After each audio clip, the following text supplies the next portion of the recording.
Today we will be going over how to create a table using SQL Server Management Studio. To create the table, we will be using the syntax displayed on the screen.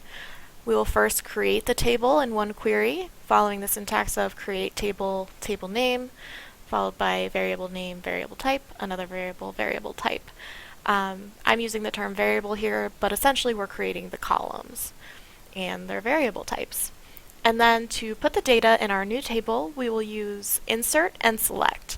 So we will insert into table name with all of our variable names, and we will select that data from a different table, saying select variable name, another variable, from database.dbo.tablename. When we're naming our table, we want to make sure the table name reflects the table content and function, and we don't want to use spaces in it.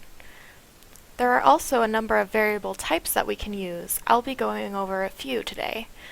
As for date types, I'll go over datetime, date, and time. Datetime is simply what it sounds like. It's a date and a time. A date stores just a date, and time stores a time.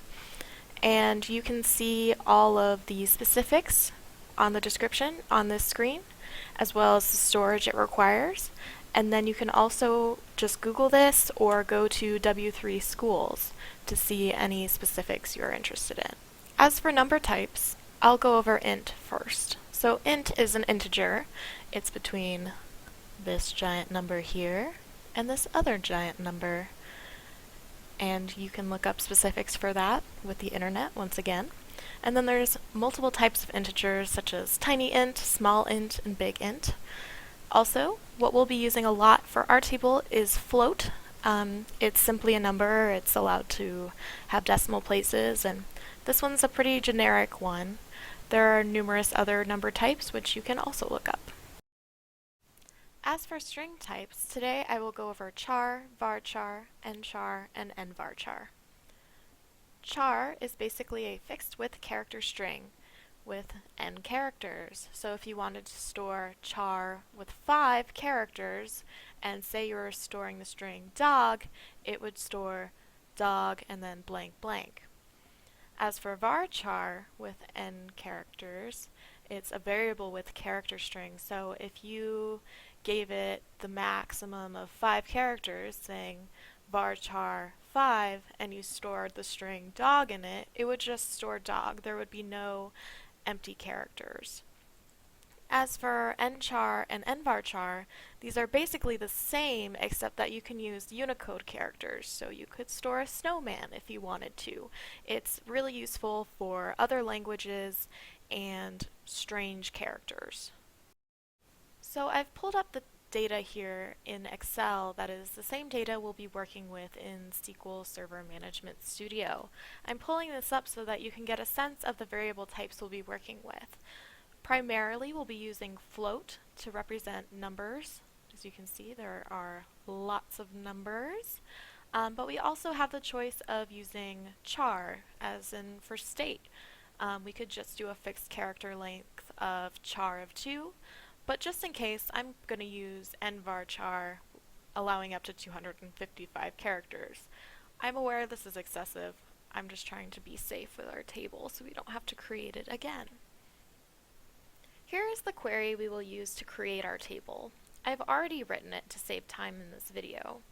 So as you can see, we created a new offer ID with this syntax because the original table did not have a satisfactory primary key, which is simply a unique identifier.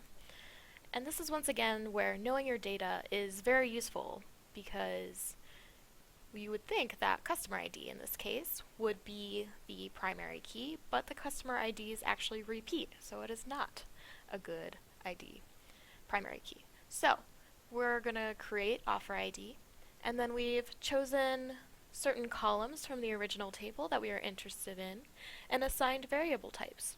If you're unsure of what variable type you should use, you can look at the original table after you've imported it and see what the variable types are. They don't need to match up exactly.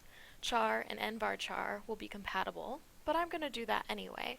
So just to show you how to do this, you'll come over to your database. We're working with Allstate, and find the table that you're pulling the data from.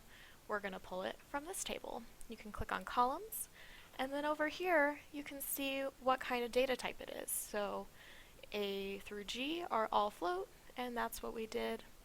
Car value is nvarchar 255. Again, I have these matching, but you really don't need to do that necessarily. So I'm going to close this back up. All right. Now we're ready to execute our query. So we're going to press execute. Commands completed successfully. So this is how we know that our table was created.